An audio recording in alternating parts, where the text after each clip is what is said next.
Expressions, and we have 5 presenters who will be presenting on different aspects of poetic expressions in Nigeria and in Africa more broadly.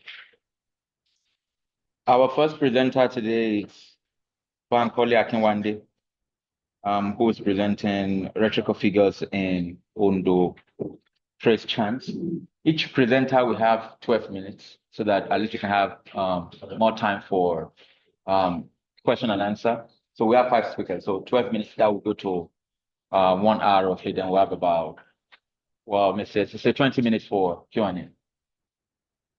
So I think you have to go there so that.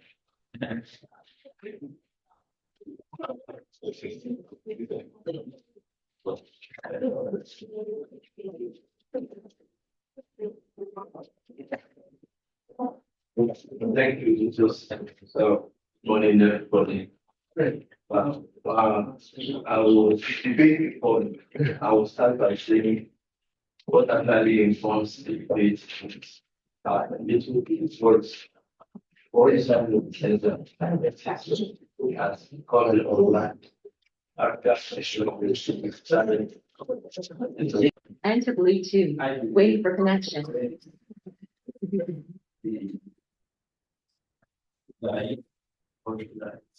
We lose identity.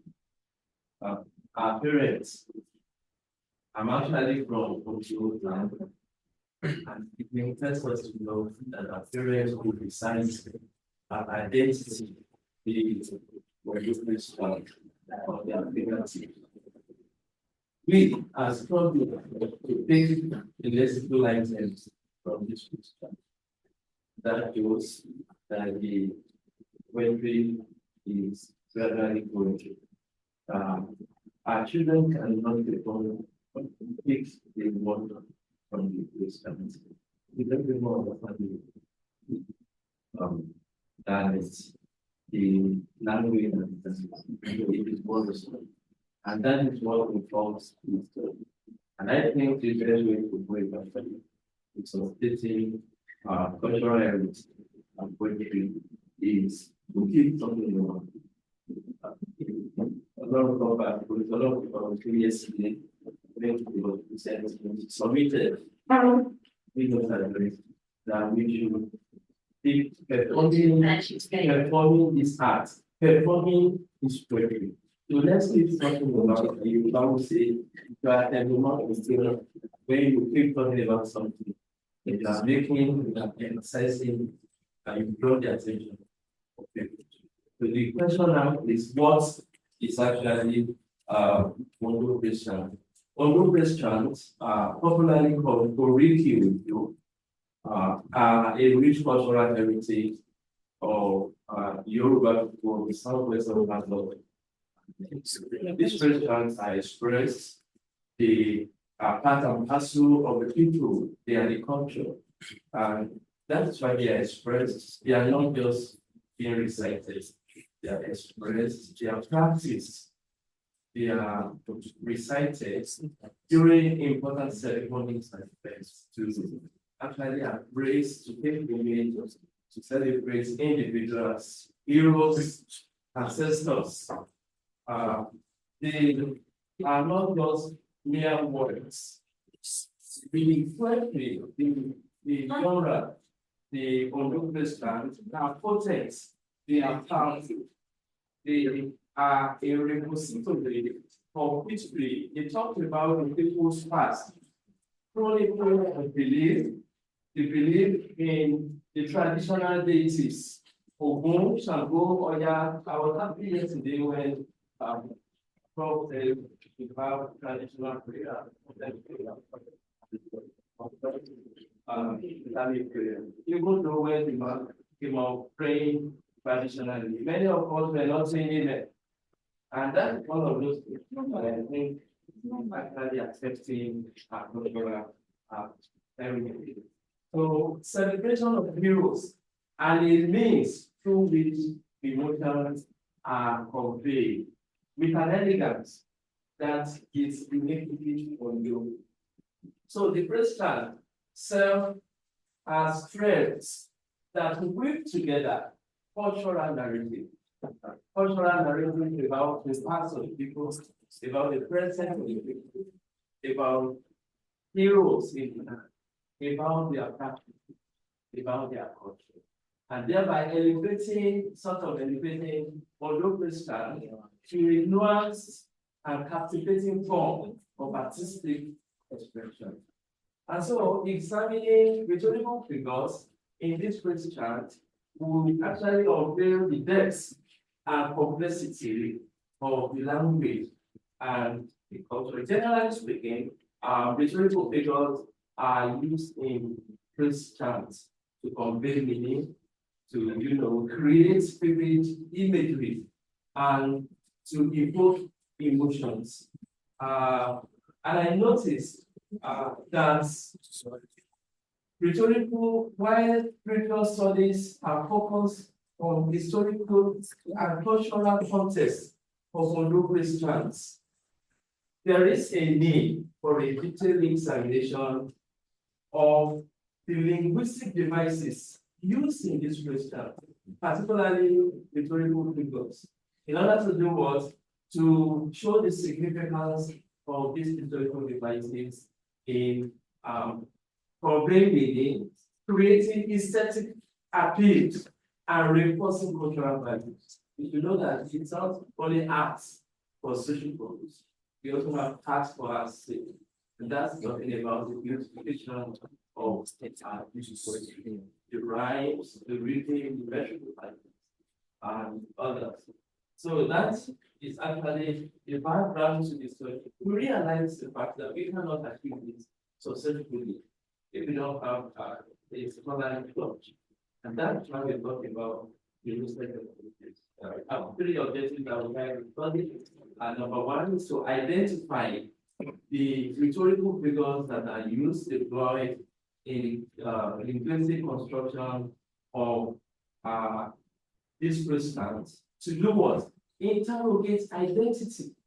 The questions are talking about identity and negotiate allocutionary effects. I'm going by the way to Austin, 1962, to borrow from him what he calls illocutionary theory. And Austin is able to build this on three pillars, looking at locution, the actual utterance of that, and in locution, the intention behind the writer, the speaker, and of course, allocutionary the effect of the utterance, the effect of this prescription on the carriers, on the people is also very, very important to the discourse and the. And our second research objective is to analyze the cultural nuances and symbolism encapsulated within these rhetorical devices used in the prescription. We also intend to explore how specific rhetorical figures contribute to the redeeming, the aesthetic, the artistic qualities of the oriki in a distinct manner. And from here, we'll try to look at what we are saying. Like one of my professors will say, what is it contributing to knowledge? Our feel is we contribute to the preservation and documentation of this cultural heritage, ensuring that it continues to be passed down to the future generation, and that it doesn't go into extinction. It doesn't die a natural death. It's important. We should have a fashion for it. Cultural heritage. And number two, that is actually we offer a unique opportunity to analyze how language can be creatively manipulated to convey meaning, to create identities, to evoke emotions, to reinforce cultural values.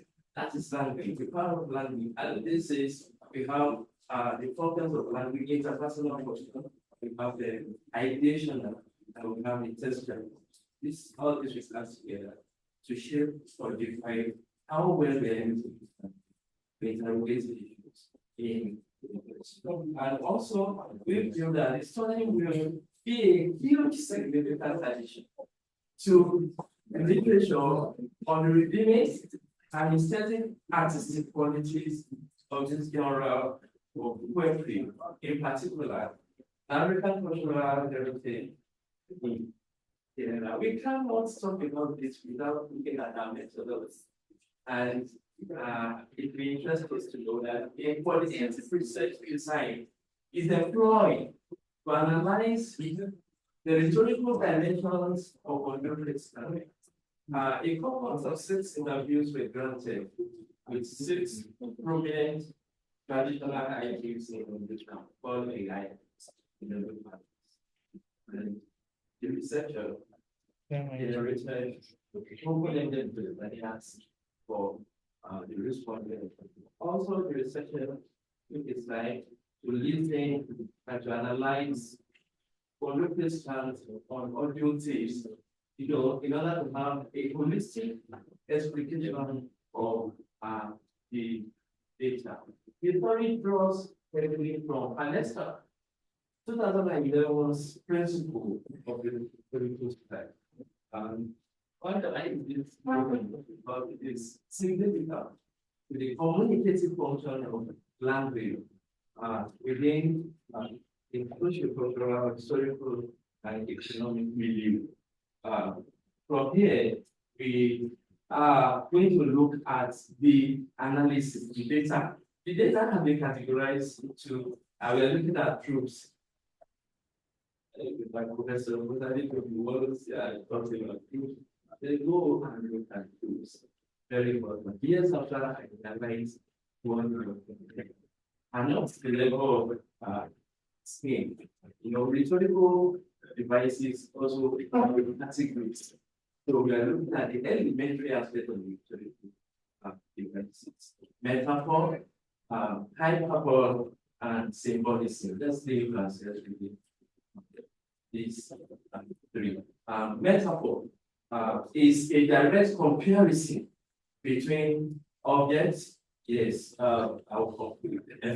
ideas and concepts. And here we have a metaphor where people go, Ara Idama, Oma, Akago, Guidegumi, or where people from Idama who drink water with a bell made of gold, metaphor of the Kimoku, metaphor of Idama, and metaphor of Agogo. All those are associated with a strong faith called the God of God.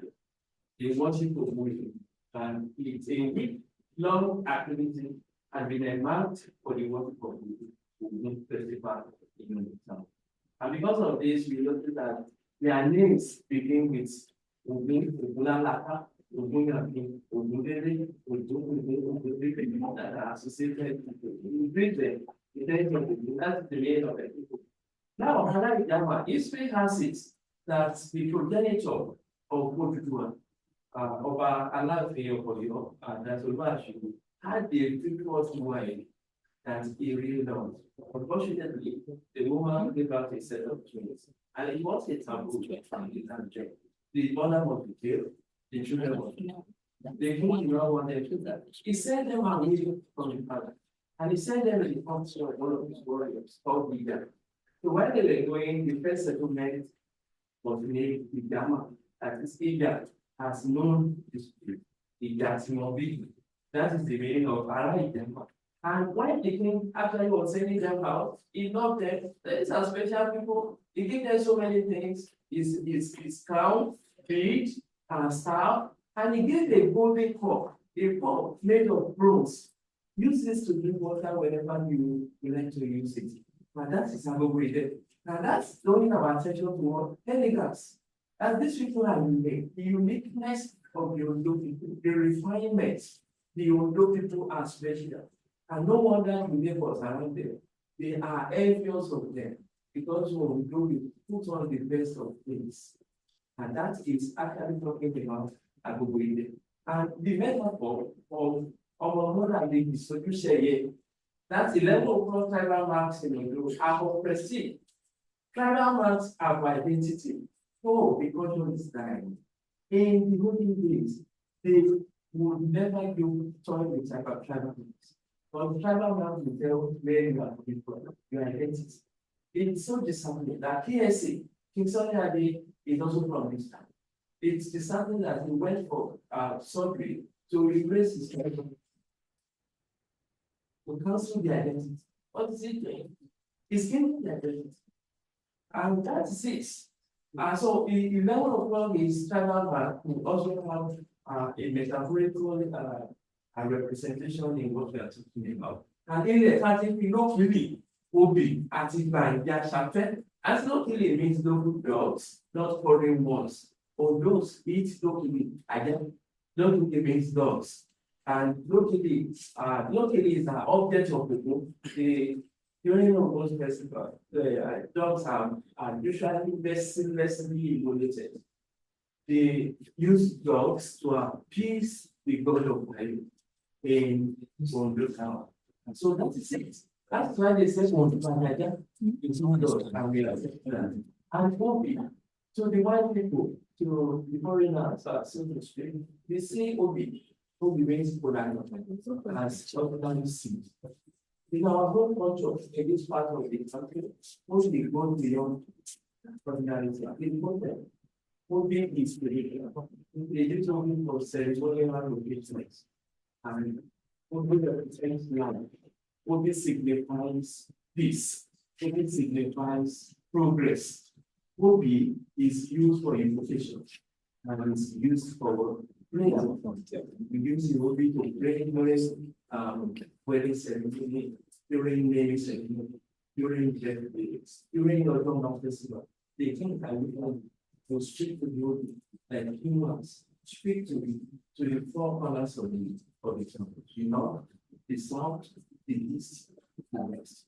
So that's the power we have. All these things are cultural artifacts that are defining of the poetry of newspaper. Let's quickly go to the type of intentional exaggeration.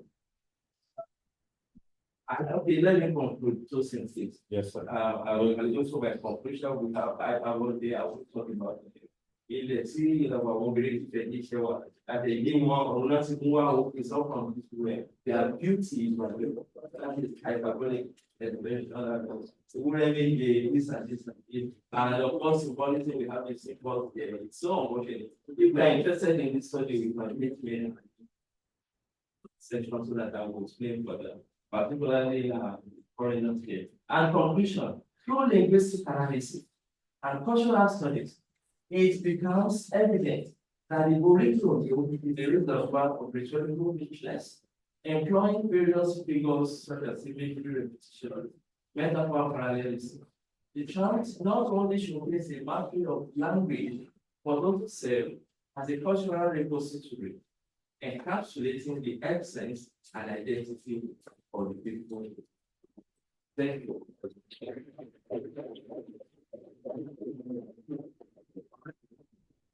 Our second presenter is Punkaudi.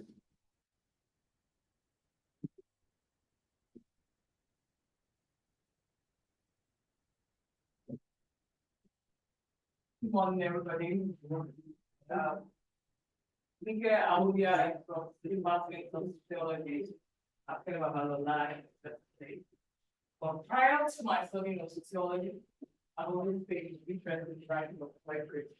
So, and in the last 10 years, I've been promoting poetry, literary hubs, communities in Lagos and beyond Lagos. And that's why I'm interested in my topic today that is talking about the promotion of poetry writing and mental promotion of poetry writing and mental well-being of youth and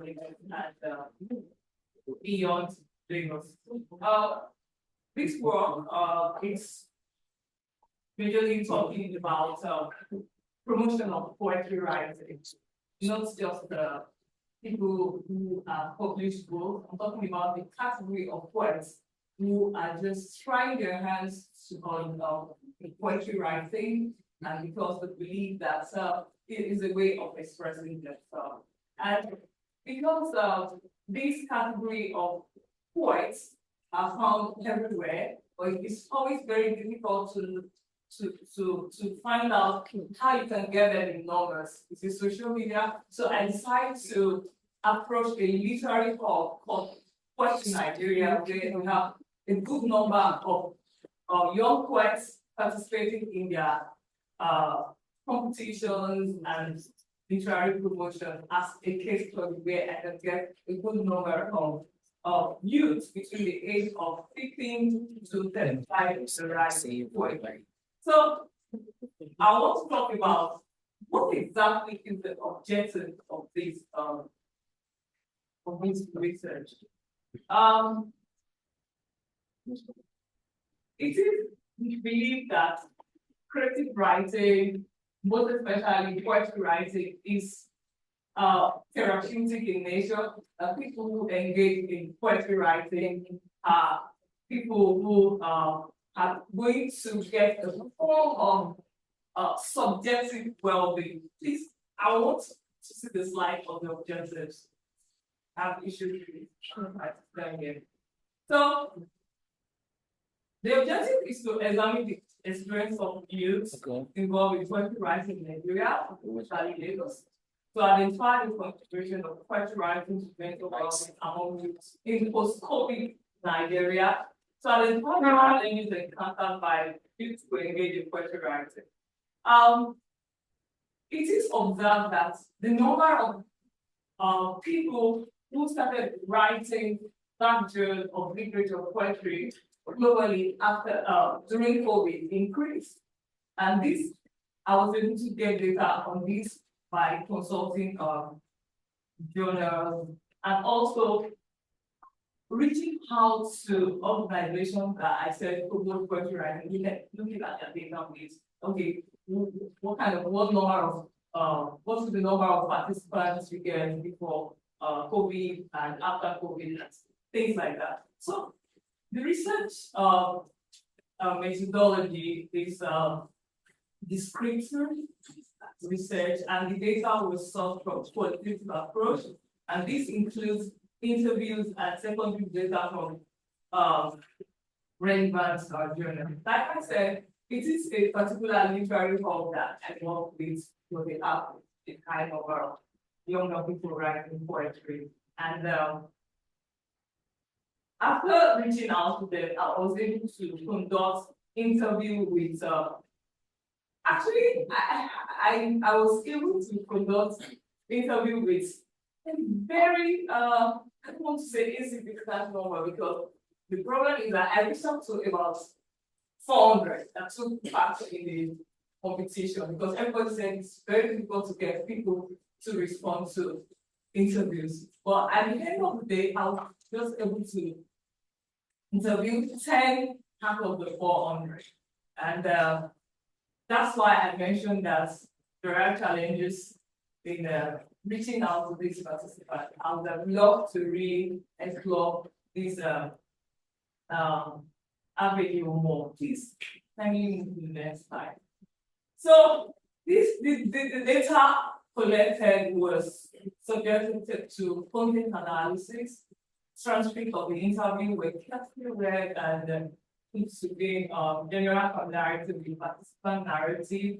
And also, I was able to bring them into categories which reflect the theme we're looking at. In the next slide, let's move to the next slide. I was talking about the experiences of youth and poetry writing. From my interview with the participants, most of them talked about how they started writing the genre of poetry. And everybody, like almost everybody, was talking about how they were not thinking of poetry before COVID. When COVID happened, when they have nothing else to do, they started writing. And so for most of them, I call them the poets who came into limelight or existed due to the pandemic. So 2021, the year after COVID, some of them continue, others still finding other ways of expressing themselves. Please move to the next slide. Okay, what I have here is one what I got from the site of this particular literary hub is showing a particular competition, their largest competition, which is called the Nigerian Poetry Prize for undergraduates. And in 2020, the competition had a lot of entrants coming for the competition.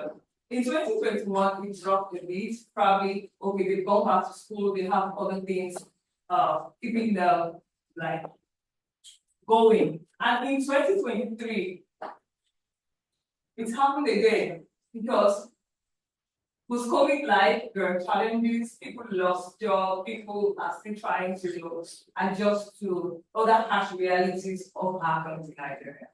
And this research is looking at how does their participation and the promotion of this poetry writing by this literary hub translates to mental well-being for the youth. In my findings, most of the youth believe that poetry writing has become a part of them, which started during the lockdown. And while they were writing, most of the themes in their work is reflecting their everyday challenges, what they are going through. And they believe that when they express this through poetry writing, the problem is not living, but they feel better. So poetry is serving as a kind of positive distraction for this number of youth. And also, the organization believes that poets believe, it is generally believed that poets are prone to things like depression because they live in their head and they isolate themselves. So they organize sessions on mental health and mental well-being. It started during COVID. They come online, bring a doctor or a counselor to talk to the poets about their present predicament and what they can do to have a good mental well-being. So it means that it's not just about writing poetry in this literary hall, it's also about looking at how the wellness of the poets can be better. So the findings show that not just about writing poetry, but poetry organizations have a way of promoting mental well-being by first identifying that there is a challenge for mental health, and poetry can be used as advocacy for mental well-being and mental wellness. Please move to the next slide. Okay. Despite the complexity surrounding the discussion of mental well-being and mental health, because people have this notion of not feeling too comfortable talking about their mental state, it is found that findings indicated that the youth enjoy subjective well-being when expressing their encounter with poetry writing, and they feel good about writing poetry about themselves too. And this indicates that youth see their poems and the process of writing as important part of their lives. And writing poetry is not just therapeutic for them, but it is therapeutic for the audience they are sharing their work with. That's how they feel about what they are doing. Please. So the work concludes with this submission that the more youth writing, the more there are youth writing poetry in Nigeria, and a practice that gives them the opportunity to express themselves, and which is a form of positive distraction, as I mentioned earlier, more literary communities and hubs should promote mental well-being, not just about promoting poetry, but let the youth or whoever is writing poetry know that. So yes, your poem can be a form of positive distraction, but when we talk about mental health and mental challenges and things to go through, and link people who need help with the kind of help they need. So it means that the poetry literary hub are not just about poetry writing or developing the skills for writing, but they are also a place for people to get good how do I put this time around? I'm thinking of saying that it's a place for people to know that even if you're not feeling good about yourself, even if you have issues with your mental health, you should be confident enough because you are in the midst of like minds, people who are going through the same life challenges, people who are doing the same thing you're doing, which is poetry writing. So finally, poetry is not a cure for mental health issue, but poetry can be a tool for advocacy for mental health. And I believe that people should be encouraged to seek help when the need arises. Thank you very much. Thank you so much. Exactly.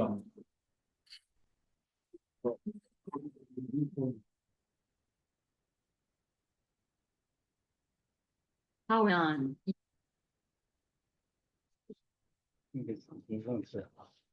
So the next presenter. Because of the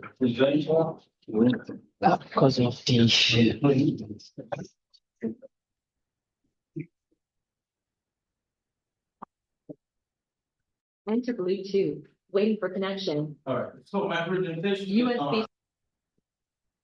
sir, can you come sit here for the presentation because of the power of this? Yes. Thank you very much, sir.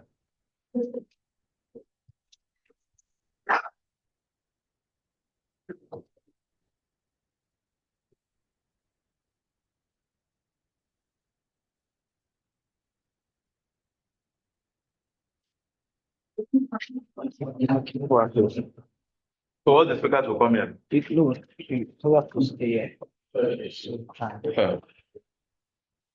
Okay. So I don't know whether people can see. So these are the collections I'm working on. Talking about today. I don't think I can talk about all of them, but so this is by Nimobasi. We thought it was oil, but it was blood. And you can see the cover and then oil extraction. And then I get that. The other one is the oil lamp by Ogagai Forwardo. You can also see, the cover. I like working from the covers to the body of the, and of course, I'm not getting to this today, but this is another one by Oboe, Song of a Dying River. My goal in this presentation is to reflect on questions lying at the intersection of place, race, and the human through the subgenre of Nigerian literature that we have come to regard as Niger Delta poetry. That place and the human are implicated, as I suppose, in this presentation should be axiomatic. Born in and into place, humans go through life orienting themselves to specific localities, which in turn constitute their outlook on the world. Several expressions in popular parlance encode this point, including the Yoruba proverb, that is, one lives where fate has destined one to live. In this proverbial formulation, place is centered, seen in fact as a constraining force in human intimate and fatal relations with the boundaries of social life. A similar analogy between place and social vectors can also be found in the English expression, know your place. Here one comes to recognize the boundaries separating one from other people, as well as those that collapse in order to allow for the self to be subsumed within the larger set or group. Such boundaries can relate singly but often intersectionally to class, race, gender, age, ethnicity, and can take the force of the spatial when they cross from the realm of the arbitrary and abstract constitution to that of concrete, performative enactments in space, in time and place. The ubiquitous structure of place is exactly why Sten Mosland remarks that, quote, place is fundamental to our being in the world, as we are always in a place, if not always with our minds, then always with our body, unquote. It is also why Tim Creswell notes that, quote, place is everywhere, and further asks that place combines the spatial with the social, that is, it is social space. As part of what is now known as the spatial turn in the humanities, many fields and subfields of literary studies have emerged in recent decades to study the representations of the social life of space. Three of such subfields are particularly dominant and prominent. ecopoetics, geopoetics, topopoetics. Scholars such as Creswell distinguish, if sometimes unsuccessfully, between the three, saying ecopoetics are dealing with, quote, the natural world and the human, and quote, the human mishandling of the natural world. Then geopoetics as rooted in, quote, a concern for the earth, unquote, and topopoetics as, quote, more focused on the myriad ways in which people dwell in and on the earth, unquote. I do not make such hard distinctions. Rather, I suggest that by foregrounding the relations between people and the physical and imagined worlds in which they live, the three areas of literary research focalize the multiple ways that literary texts enact, construct, deconstruct, or transform our understanding of spatial relations and the concrete processes, places, environments, and actors that imbue these these relations with social meaning. In the rest of this presentation, I draw liberally on these fields in order to read the representations of death in Niger Delta poetry.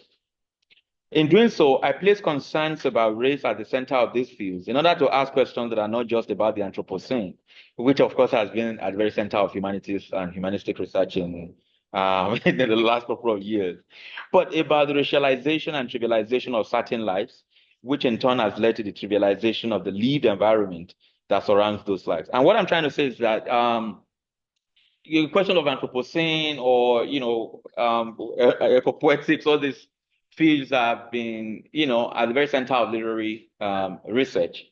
But most times when I read this research, oftentimes what is missing for me is the reality of race, right? That, we can talk about the environment without necessarily talking about the racial question, which is at the very center of what we are discussing today or all over the world as the, crisis of the environment.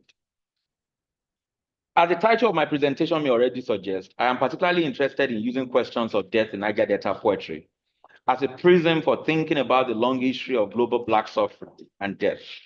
Such concerns have returned to the center of scholarly conversations through the works of several Black studies thinkers, including Sadia Hartman, Frank Widersen, Christina Sharp, Jared Sexton, Alexander Weheliye, among others. Resounding in the works of these scholars is a call to reinterrogate the very meaning and category of man, or the category of the human. That is, can the category of man contain all people from all races and places? Can its gendered encodings expand to include all people? And more directly, can the boundaries of man and boundaries of Blackness ever coincide? Why is Blackness across the world so open to violence? And we're talking not just of violence, but gratuitous violence. So easy to object. At stake in all these questions is an attempt to center questions that dominant theories of power and sovereignty have often bypassed. Giorgio Agamben's and by extension Foucault's reflections on power are a case in point. In several books, Homo Caesar, Sovereign Power and Bare Life, Homo Caesar 3, The Remnants of All Which and the State of Exception, Agamben has reflected extensively on the operations of political power in relation to law, life, individual rights, and citizenship. It's reciting these questions, he zeroes in on what Carl Schmitt calls the state of exception to pinpoint a particular form of rule in which the sovereign can suspend law. Extending Schmitt's definition of the sovereign as, quote, he who decides the state of exception, unquote, Agamben shows that one of the central implications of a sovereign's power to suspend the law is that by doing so, he also harnesses the power to rule over life unrestrained and to produce a space of bare lives. As Agamben describes it, bare life is that figure who, standing both inside and outside the law, can be killed without legal repercussions. This is the Homo Caesar par excellence.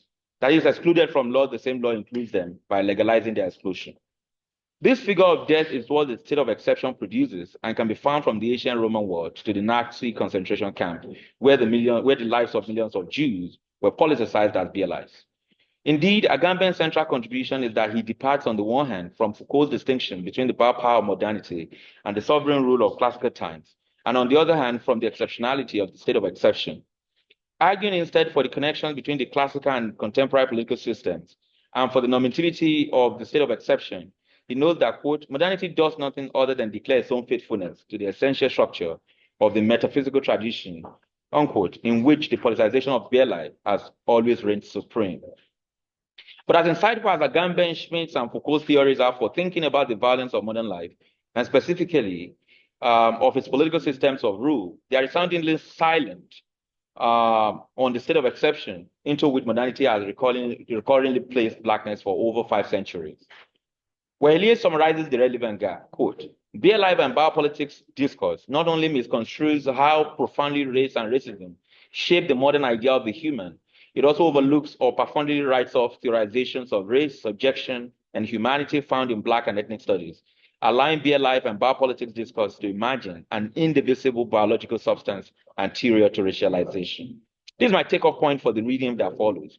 What I wish to do in the rest of this presentation is to reflect very briefly on 2 collections of Nigerian poetry that invite us to think about the Niger Delta as a state of exception, one that in turn allows us to think about the larger instrumentation of Blackness as a historical space of racial abjection. As Widerson argues, the essential utility, quote, "the essential utility of Black death is paradoxically the absence of utility." That is, Black death is willed. I mean, it's something that you don't need any reason to kill a Black person, whether in Nigeria or whether in South Africa or whether in the US or anywhere in the world. That is placed outside of whatever laws can be said to exist for thinking about taking for granted categories of man, the human, citizen rights, and so forth. They were and continue to be suspended for the Black figure whose death, as Widerson has ensured, quote, "the mental health of the world," unquote. Blackness within this formulation is historically what Orlando Peterson calls social death. And it matters little whether this is happening under Arab slavery, during transatlantic slavery, in the 19th or 20th century colonial period, or right now as we speak in the name of the Niger Delta. Nor does it matter whether we are talking of North America, the Caribbean, Australia, Asia, or Africa. My argument in this presentation is that more than any type of imaginative work in Nigeria, Niger Delta poetry brings us closer to the reality of global anti-Black violence. More than any other type of imaginative work. Consider, for example, this poem from Ogaga Ifowodo's The Oil Lamp. I read the poem now. Major Kitemo, boss of the Moor, chief pacifier of the lower Nigers, still primitive tribes, had at last laid waste the prickly land, and speaking to the press about the good job he had done for our country, conscience, posterity, show what a half-breed the people were, to claim and fight for what they did not own, to deny the owners what duly theirs, by decree duly made in the books, showed why extreme measures were called for to reach the needed lesson. So sorry, I have to time myself so that the accurate timekeeper doesn't. Did you time yourself, Mr. Chairman? I'm timing myself so that I don't. So these lines raise important questions. If place refers not to just any human habitation, but a habitable one, then what do we call a geographical expanse filled with millions of human and non-human lives that is suspended perpetually in a state of exception? What do we call a location on the map where the state, aided by Western powers, cannibalizes its own citizens, pollutes its own waters and air, and wastes the lives of its animals? Does this location stand inside or outside law, or turn into a zone of death? Does it force law to confront its own limitations, its own divisive origins, its own powerlessness? Can we speak of the rights of man in the Niger Delta, as this poem helps us to think about, or like in a state of siege, have rights vanished completely, reduced as it were to the status of bare life? In what ways can we read the Niger Delta of today as a mere replica of the global colonial order, in which the bare life of the order for hundreds of years existed in a state of exception? Approaching these questions in this poem, the third-person narrative voice combines both the force of satire and poetic tragedy to paint a vivid picture of violence, gloom, and extermination that overall defined life in the Niger Delta. First, we'll see how colonial discourse shaped into post-colonial discourse, so that the ordering that Europe invented to justify its colonial mission in the name of Major Kitemo, a metaphor for unfettered foreign rule, is deployed in justifying environmental despoliation and state murder in that region. I will just move to the last poem so that I don't go beyond time. The second poem I want to briefly talk about is titled, it's titled "We Thought It Was Oil, but It Was Blood." And it reads, "The other day we danced in the street, joy in our hearts. We thought we were free. 3 young folks fell to our right, countless more to our left. Looking up far from the crowd, we beheld red-hot guns. We thought it was oil, but it was blood. They may kill all, but the blood will speak. They may gain all, but the soil will rise. We may die and yet stay alive, placed on the slab, slaughtered by the day, We are the living, long sacrifice. We thought it was oil, but it was blood. The visual structure of this poem mimics the sense of leanness and emaciation that now defines the Niger Delta in the name of oil. Expanding this visual code, the poem itself lingers on images of death, violence, and bloodshed in order to emphasize the objection that is the subject matter. Here, the voice that speaks confronts us starkly with the tragic dimensions of life in the Niger Delta, where living is as meaningless as dying, and where earth, plundered from its belly, acts out its monstrosity in revenge. Indeed, what we see in this poem is a regime of exception, which, quote, delivers death to some in the name of prosperity and life for others, unquote, Stuart Murray. To round off, there's an ongoing racist violence in Nigeria. Its history reaches back to modernity, its racial capitalism, its colonial life, its racist imagination, and its antagonistic manipulation of places and people.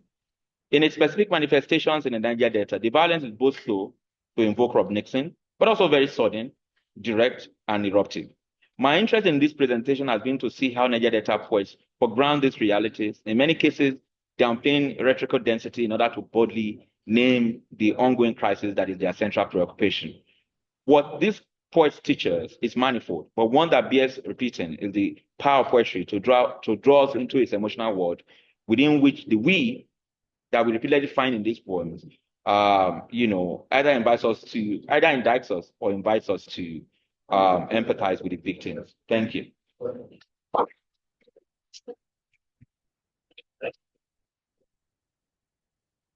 So we have I think the next presenter is Olumide Osagbemi and Noah Balu. Yeah, I think you'll be sitting here, right? Because Yeah.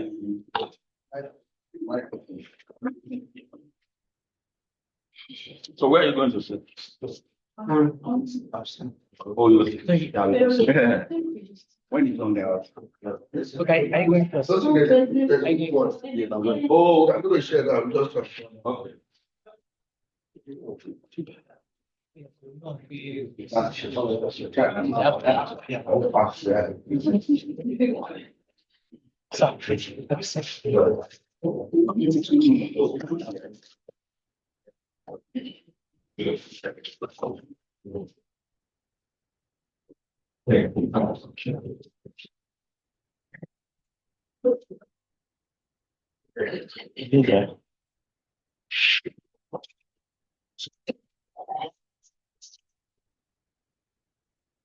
Do you don't have the slide? Is the slide? No, I can't find it. I know. It's good if you can have it now. What email am I supposed to send it on? Is it in the email? It's not in the email. Let me send it right now. What email? Lagos 10 studies.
àìmọ̀kọ̀ wà ló ń jẹ́ dàsú mo fi kọ́kọ̀ ní ilé wọ dáàfù ẹni fọjọ́ Mustapha sọ Abacha ẹni náà ń jẹnu ẹni yá ni. The title of our presentation is Ibadan Post-Proverbials Expressions, Identity, Cultural Neo-Traditionalism, and Postmodern Aesthetics. We want to argue for 4 things in this paper. 1, we want to argue that Ibadan people are very unique and they have a unique post-proverbial expressions. 2, we want to argue that Ibadan post-proverbial expressions are very identitarian, such that when an Ibadan people speaks, like the kind of proverb I rendered at the beginning of my presentation, you will just simply look at the person and say that this must be from Ibadan. This person must Omo Ibadan Lele.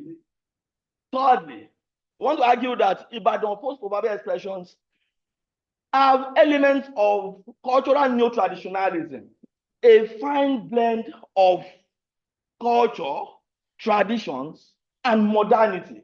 And lastly, the 4th one, we want to argue that Ibadan post-proverbial expressions are beautiful. They have what we call postmodern aesthetics. Why Ibadan? Ibadan is at the heart of Yoruba history. Ibadan is unique.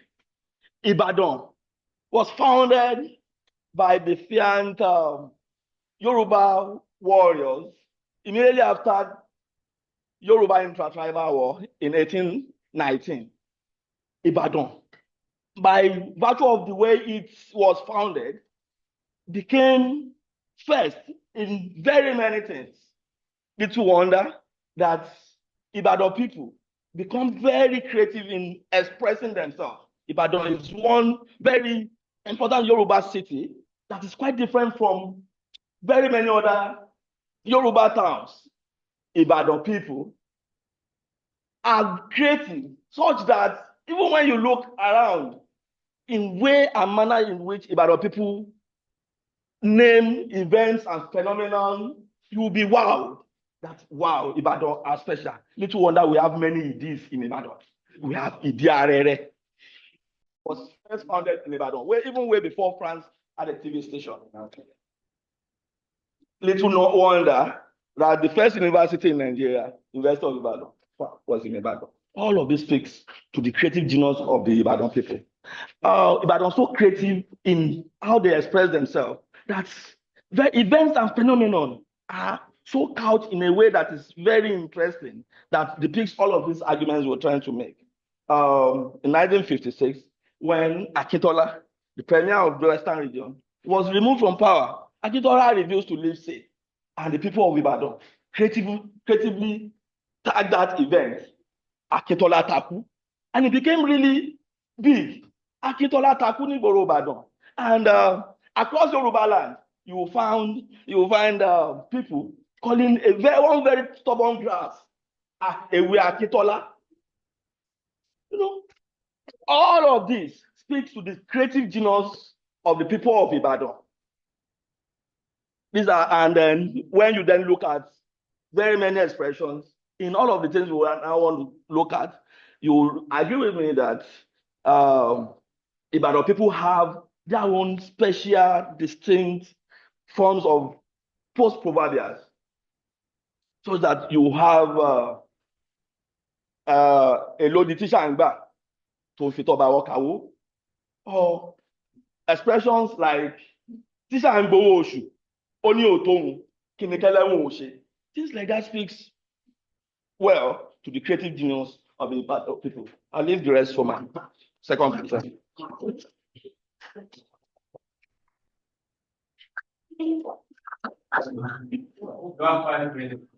Thank you very much. I would like to say that we are not saying that the literature on post-proverbials is not rich. It's very, very rich. Raji Oyelade is considered to be the father of post-proverbial. Toyin Falola, Akishete, all of them have different works on post-proverbials. But what we are saying is that we want to build on the strength of their work by looking at a distinct Ibadan variant of the post-proverbial. Why are we doing this? We are looking at this from the angle of neo-traditionalism, which appropriates a cultural condition that diminishes the extreme theorization of the traditional and the modern. It locates a hybrid pathway that connects one to the other in a seamless continuum that stretches the boundaries of the traditional in ways that allow a continuous interpretation of the lessons of the past in the context of the present. The concept is an accentuation of cultural sensibility that instrumentalizes modern expressive forms and technology to carry the burden of traditional artistic and philosophical imperatives for maneuvering modern exigencies. We have having established already that post-proverbials are playful blasphemies, capable of giving distorted values and orientation to native wisdom and relating such proverbials construction to specific Ibadan variants. In this study, we are saying that instead of corrupting and distorting the meaning of proverbs, Ibadan post-proverbials have creatively retained the philosophical meaning of proverbs while adapting new concepts, words, and ideas. I'll give you an instance. Èló ni teacher ń gbà tó ń fi itọ́ bawọ́ ka owó. This is an Ibadan post-proverbial. How much does a teacher earn that he or she puts spit on his or her finger to count? And the traditional Yoruba proverb is alára ń gbéraga, adìẹ tó ń wọlé tó ń bẹ̀rẹ̀. Alára ló ń gbáraga, adìẹ tó ń wọlé tó ń bẹ̀rẹ̀. Now let's look at this post-proverbial. Èló ni teacher ń gbà. It is a sad reflection of the state of teachers' salary in contemporary Nigeria that the Ibadan people have appropriated to make this profound statement. The Ibadan, it seeks to flag out low teachers are falling on the socio-economic scale in Nigeria due to years of neglect by the government. Postmodern Nigeria, especially since the advent of westernization and introduction of money as a means of exchange for goods and services and marker of wealth, traders who deal with large volumes of money in Yoruba land are known to count words of cash by putting spit on the counting fingers. This well-entrenched and popular art is intended to make counting smoother and faster, as it loosens sticky notes and introduces moisture to dry fingers. But meanwhile, this post-proverbial does not only implicate a teacher's low pay, but it is also deliberate in its mockery of the teaching profession. The argument is that what a teacher earns is so well, is built.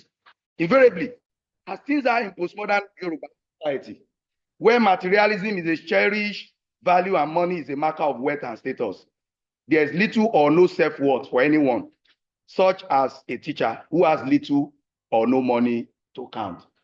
If you don't get money, And you serve your feet. correct. I want us to look at another one.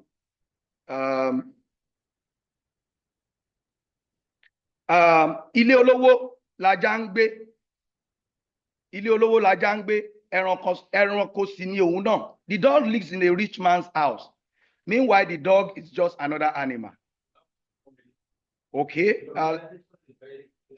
Okay. So let me just conclude. Let me conclude by saying that Ibadan post-proverbial expression promote neo-culturalism, and their respective meanings also have strong bearings within traditional Yoruba value system, while they mirror the contemporary realities of postmodernity in concept and form.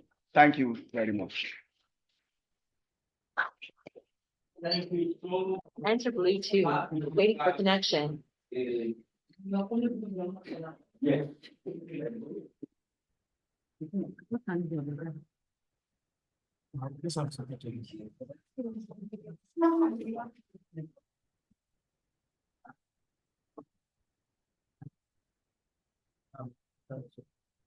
Okay, I'm very familiar. That's like I'm on the video. Yeah. Yeah. Okay, that's it. I'll just play. I'll play it from there. Everybody can hear. Yeah. There's a little clip that was meant to show. So I'm just asking if there's a way you can play it. Just about a minute.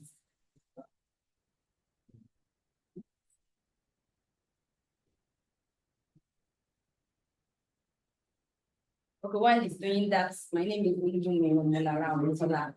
I'm a graduate student in History and Diplomatic Studies, Olabisi Onabanjo, University Agoyuye. My presentation today is Oriki, because it's a little different from what I did there. But when I sent in the abstract, and you start working, so that's where that little change comes from. So Bluetooth matching failed. So maybe I'll start. Let's start. I'll play it now. Mo ṣẹ̀wẹ̀ tó kí n tó wọlé o, èmi ọmọ Ìjẹ̀bú alárẹ̀. Yes, I did got your attention there. Ìjẹ̀bú ọmọ àròjòyè, ọmọ alágẹmọ Ògúnwọ̀yọ̀, ọmọ aládìyẹ Ògògòmọ̀gò. Ìjẹ̀bú ọmọ Èrèníwà,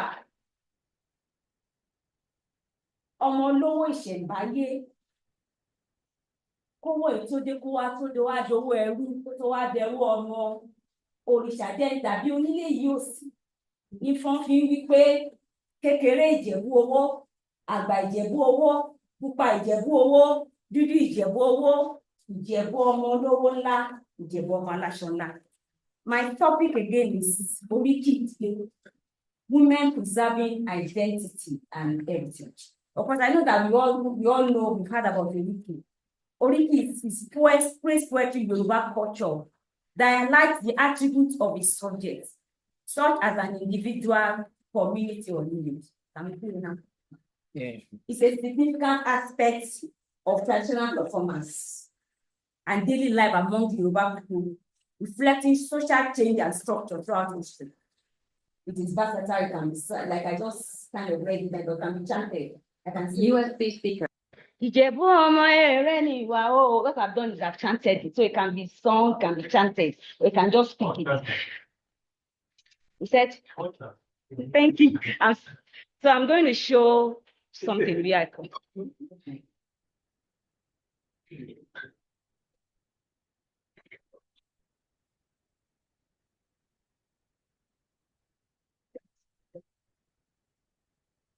So while we are waiting for that clips, I said Oriki captures the essential characteristics of a being. It evokes its power, arouses it to action, and enhances it. All right, it's equivalent to names. Like when I say Ijiwe, Ara Ishokun, you automatically know I'm referring to the name. So that's why it's equivalent to names.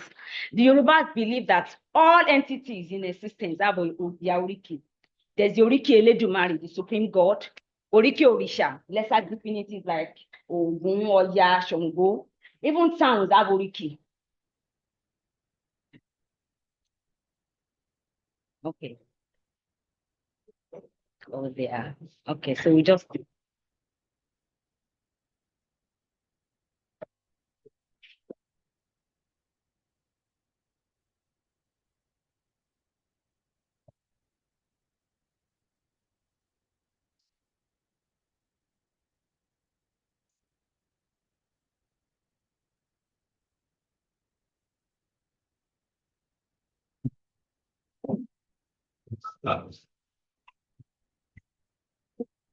Okay, in between, a few works have been done on Oriki. Bolanle Awe as poem praise as historical as That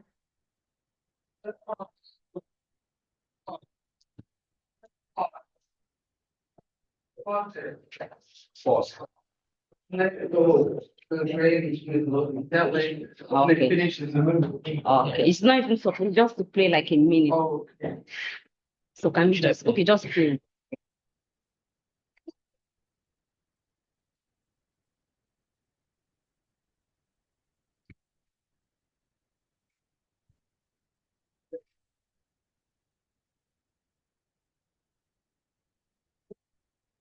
Okay, I think we are like okay. So I said there are a lot of works have been done on Oriki. Bolanle Awe, Professor Karen Baba, Olukoya Ogen, and Yobafu, Adesoya Babala, they've done, but very few works. Most of them have seen Oriki as a means of historical reconstruction.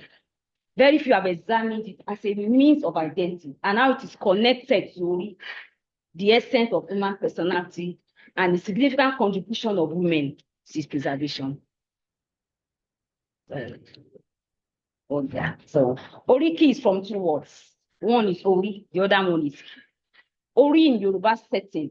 Ori in Yoruba setting is not that there are two natures. There's the physical Ori and there is the Ori. Some of us are the Ori inú mi má bà today, but Ori inú mi má bà today. So it talks about two natures of Ori. There's a physical one and there's the inner one that is not same. So what Oriki does, I'm looking at it because of what it does to the Ori, the essence of the person. And can we have the clip? Can we have the clip here? Okay. Sorry, I want him to show just the clip there.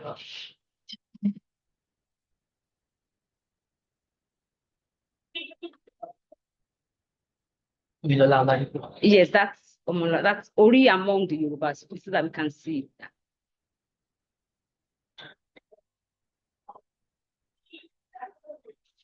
Okay, in Yoruba, a person is made up of three parts. That is the Ara, the Emi, and the Ori, like I said. And the Ori is the spiritual head, which is thought to be responsible for human destiny. Ori is the bearer of destiny, the essence of human personality, which rules, controls, and guides the life and activities of a person. It is an immaterial entity, and it's intricately linked to human faith. Ori has two natures, like I mentioned. Ori eni leleda eni, in fact, that Ori eni leleda eni suggests that the Ori is also a creator. The word leleda refers to Olodumare, which means that Ori is one of his aspects. For some of us that are Christians, that when God created man, he created man in his own image. In the Yoruba culture, what's that image? It's sounding like Ori. That's why when any single thing, Ori mi, people touch their hand and say, Ori mi, eleda mi. That Ori is like the essence of God in a person. Olodumare, Olodumare, the head source, is the head of the universe. While an individual's Ori serves as a person life source. Okay. Then you have, okay, yeah. Just a minute. It's okay. Then what is then Oriki? Okay, yes, then now, yes, those are the things there. This the previous one. Yes. You see things like Ori eni ni ṣẹ̀ṣẹ̀ eni. Kò sórí tàti ń dání gbè lẹ́yìn orí ẹni. Orí làbá bọ. No, that's not. Sorry, sir. Ori làbá bọ ká tó bọ òrìṣà, because the Yorubas, I believe that must have come in later. The Yorubas they venerate their gods. So they won't say Ori làbá bọ ká tó òrìṣà sílẹ̀. Ori làbá bọ ká tó bọ òrìṣà. Yes, you're taking it away. Ori làbá bọ ká tó bọ òrìṣà. Yes. Ori kò sẹ́ni, Ori ń bá mi ṣe, Ori mi má sùn. For some of us that even go to church, we get to deep prayers. Ori mi o, ẹlẹ́dàá mi má gbọ́ bọ̀dé. You see, so there's a kind of connection with that Ori. And that's what does Oriki is the praise that is given to a person's personality. And some of us that watched, for my first encounter with Professor Said Adeniran, when he was doing a presentation, and he started with Oriki Ibadan. And I said, so this can be done in academics, long time ago. And when he finished that presentation of that, we saw him praising himself.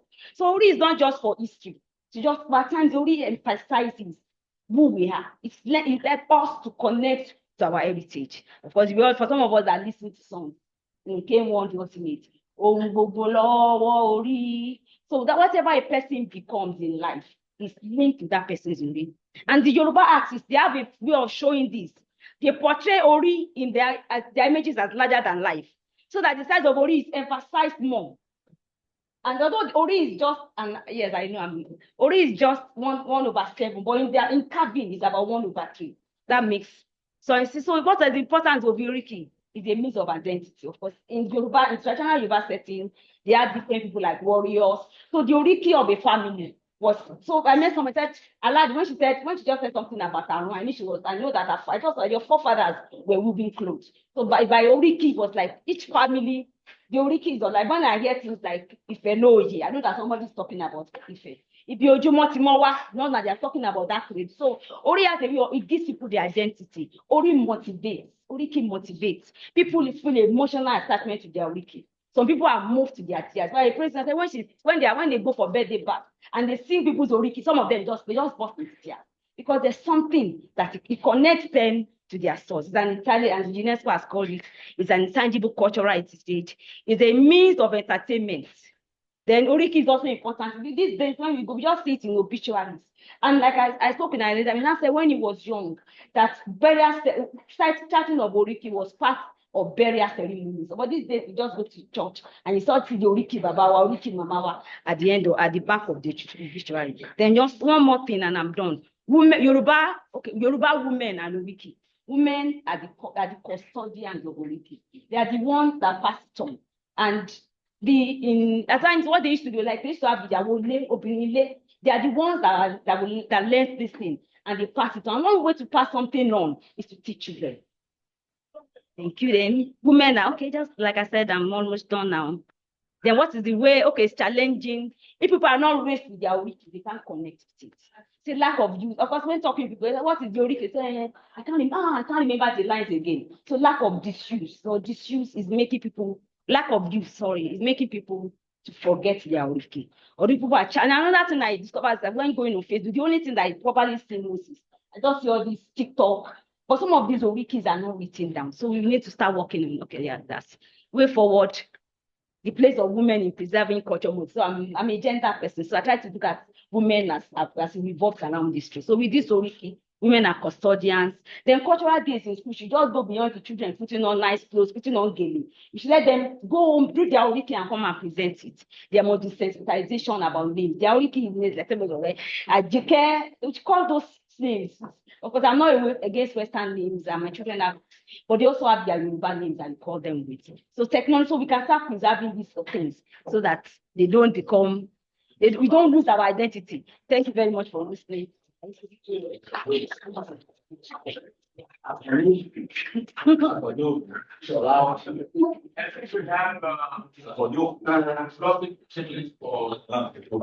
and answer.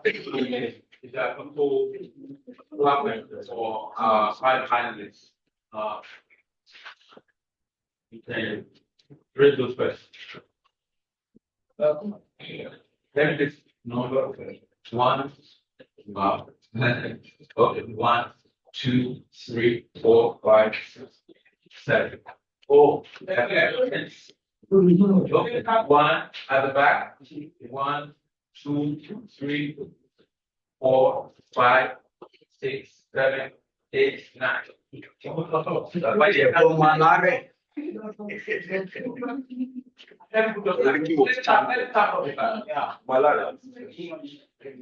I used to ask this question in direction to be first. So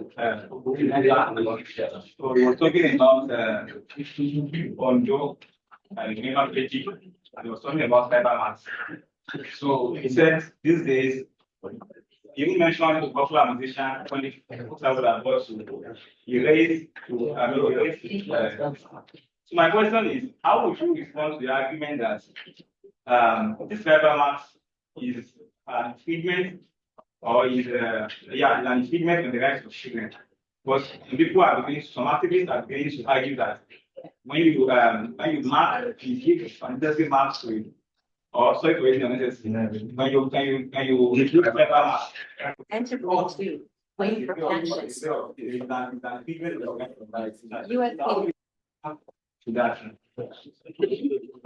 Yes, thank you very much. I come to think of it, the last presenter, your presentation just opened my eyes to women are actually the custodians of Oriki. I never remember my father chanting my Oriki. Only my mother does. And whenever I go to the village as well, only the women chant my Oriki. Never have I seen a man chanting my Oriki. Why are women the custodians of Oriki? I'm interested in that. Then for the first presenter, your argument on tribal mass,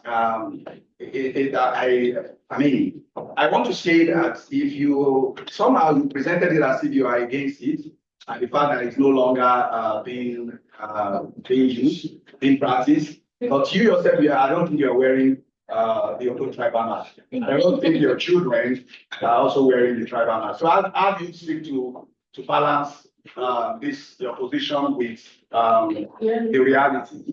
Thank you very much. I observation. When And you're going to. mentioned a lot of regular, seniors, yes. Now we know. Okay, we didn't mention there's the regular thing like that. If I were to that, no. That's it. We can explain that.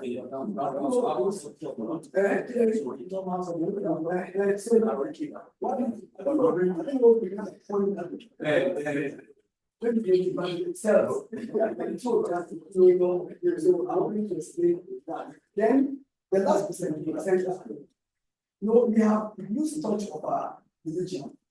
This is something that even those of us who go to, they go to church and mosque. Whenever we want to pray, we go ahead and say, "What do you do?" So, which is our religion is very significant. Yeah. Our that is it. So why do we not abandon our religion?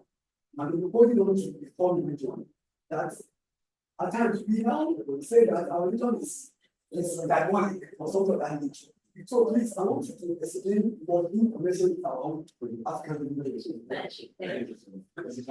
Okay, my area is all about I'm from the Ghost State, and coming to Lagos and encountering this already in the rare sense, it makes me feel like there are a lot of returning everything. So when there's any way to go there, there's a lot of people. I want to thank you for and enjoy the stimulate and inspires me to want to do something. Thank you. Thank you very much. I enjoyed the presentations. I'm Don James from America University. The presentation, the first one, the political figures on both race chants. I enjoyed the presentation, and in the title, I know it's still open. It's just are we just looking at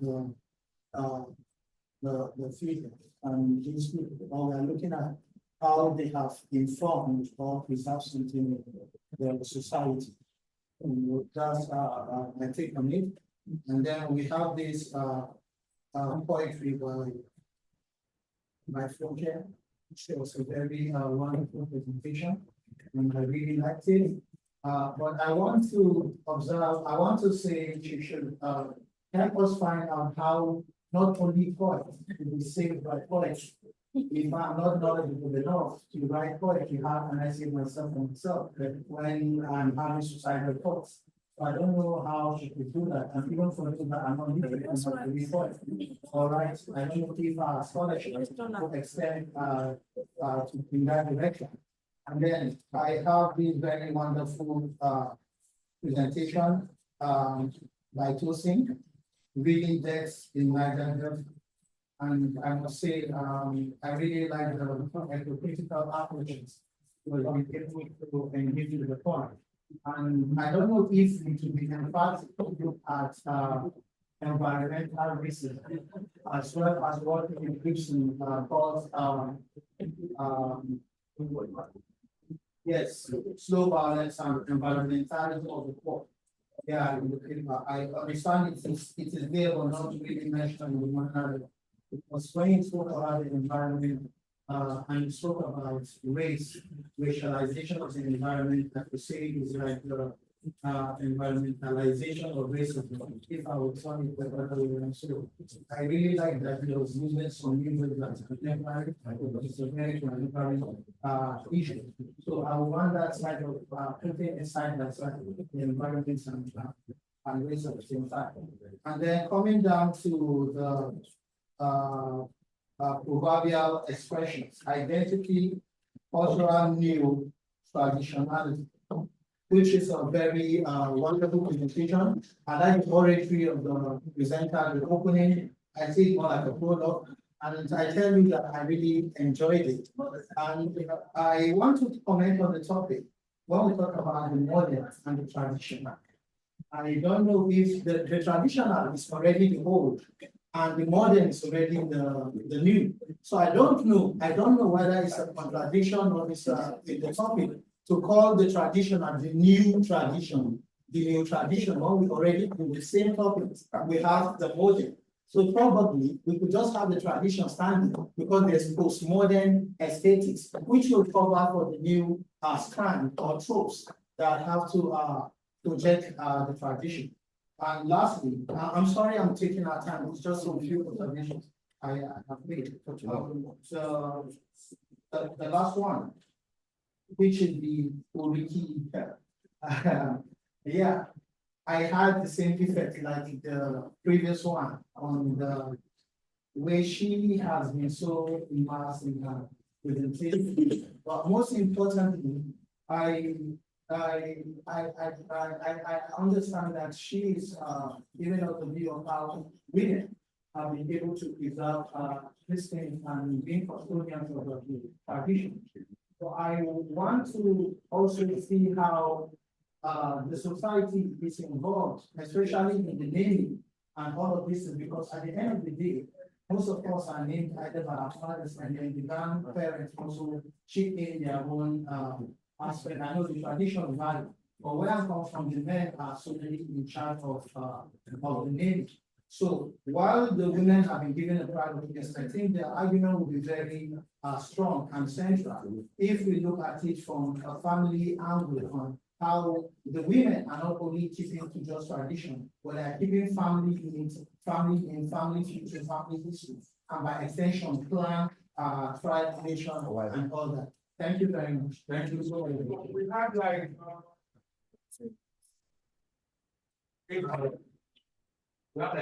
so I just go different. So we can well, responses.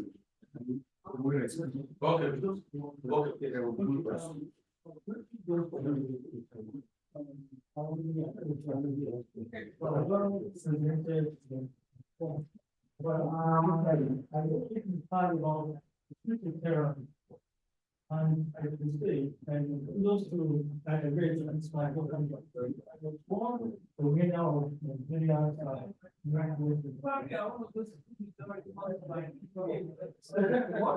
What I want to say is that that is always this awareness of the devil influence and massivity in the conflict overall. And if you look at this mutation, you look at our own black page of which pen and paper.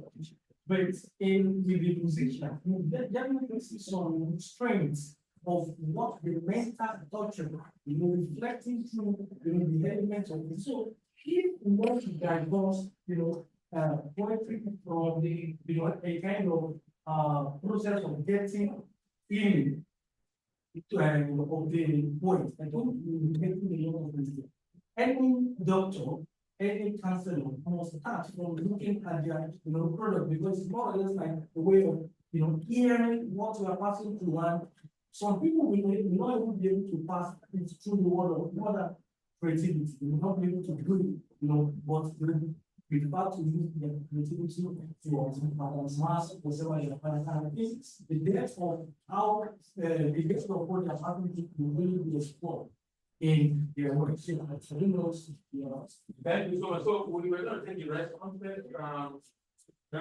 for me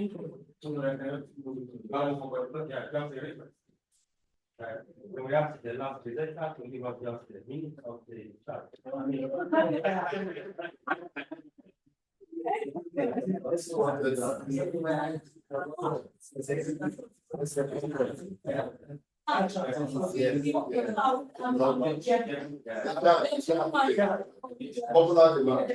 The singing part. That's what it's like. I went to get on flight.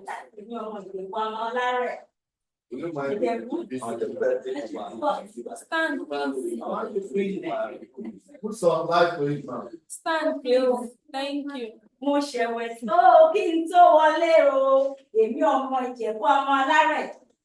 Ìjẹ̀bú ńlẹ́ o, ọmọ èrè ni ìwà o. Oh,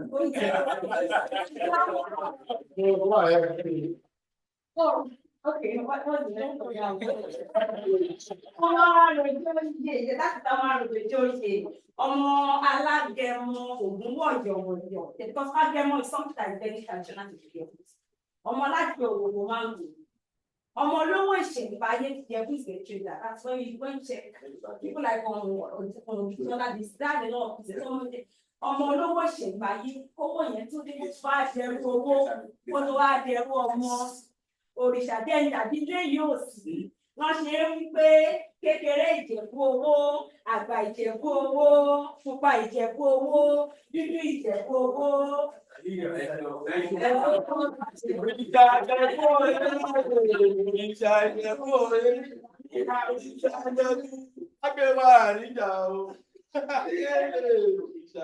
let me quickly respond to that question.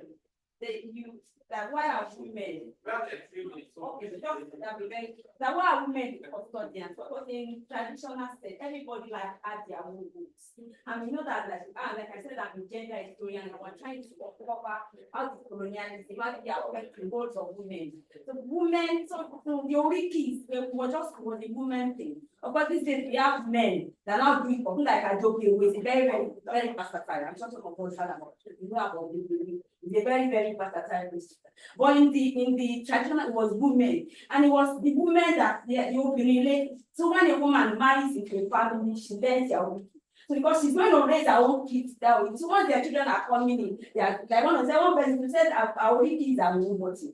That the mother knows that if she wants anything, she just starts. Say, Mom, what do you want? And so it was something that was just a woman's thing.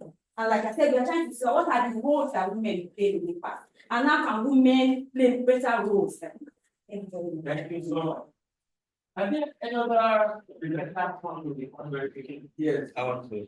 I want to respond. Thank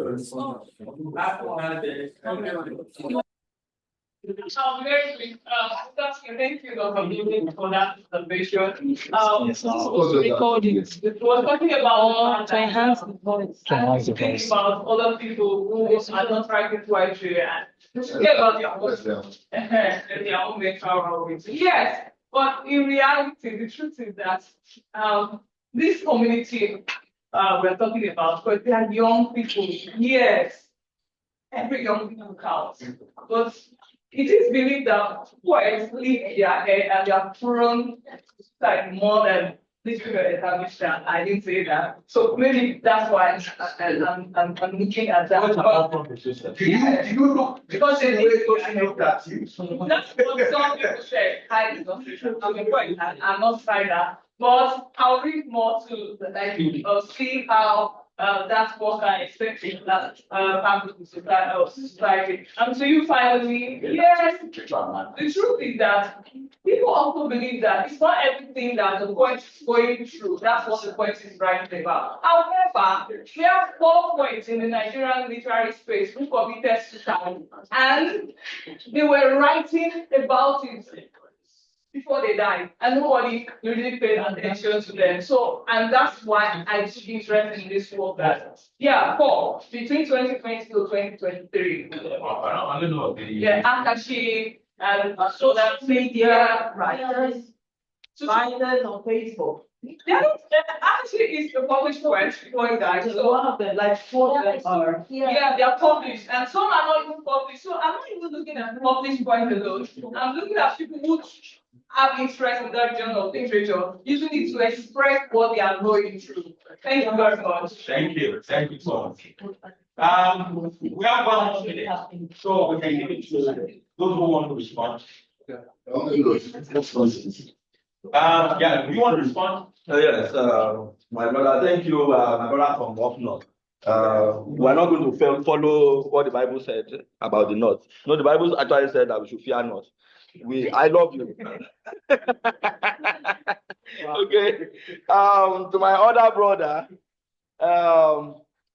said Ibadan, as part of the Orikis of Ibadan, Jale, Ojuloro. I mean, people at a point in Ibadan history, Yoruba history generally, other Yoruba towns became really jealous of Ibadan, you know. Yes. And and that is born out of envy for Ibadan. There are very many orikis like that have been used to describe Ibadan. One of it is àwa láyé ká má lárùn kan ìjàgbóró ni lárùn Ìbàdàn. I mean that I mean Ibadan is a very volatile city center. Okay, I hope that answers your. The last comment, please. Okay, I also wanted to want in response to yes, how non-poets connect with poets. I would say that we need to connect with the poets and writers. One of the biggest challenges poets in Nigeria to receive several pages and all. Because really, we try on our own to see how we can write easily accessible for poetry that we can access. And sometimes those who are the fast food thinking of poetry writing, always believe that we are not reading down poetry. Sometimes we are trying to make connected poetry. And one of the most popular poets in this country today is the new thing that it's not popular because they write poetry and people, large things are connected. So I think that is exactly what we are going to provide.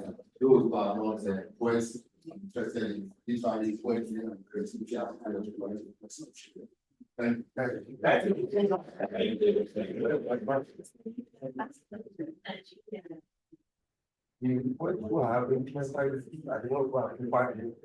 USB.